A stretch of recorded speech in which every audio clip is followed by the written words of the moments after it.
Programang ito ay rated SPG. Striktong patnubay at gabay ng magulang ang kailangan. Maaaring may masiselang tema, lengguwahe, karahasan, sexual, horror o droga na hindi angkop sa mga...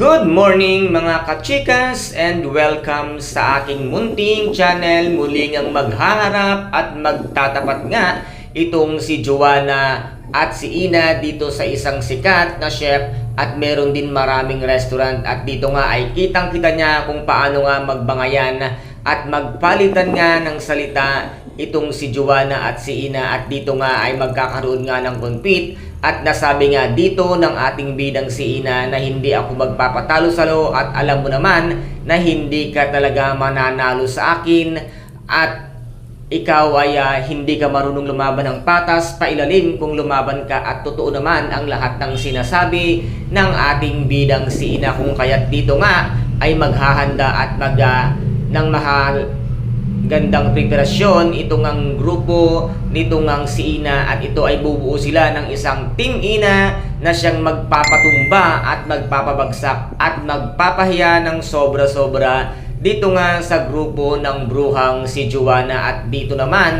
ay mapapasugod ng biglaan itong ang si Francis dito nga sa De La Costa Food Corporation upang kausapin nga ang bruhang si Joanna, dahil alam na rin niya ang katotohanan sa ginawa nilong pagsabotage dito nga sa Shining Casserole. Kaya guys, ito po ang ating pakaaabangan dito nga sa mga susunod na episode sa Shining Inheritance, kung papaano ipagtatanggol ni Francis ang kanyang minamahal na walang iba kung hindi nga itong ating bidang si Ina. Kaya guys, ayan, kung nagustuhan po ninyo ang aking videos for today, paki-subscribe na lamang po ng aking channel, paki-like and share para maging update kayo sa lahat ng gagawin kong videos. Maraming salamat po, ingat, God bless, and bye-bye!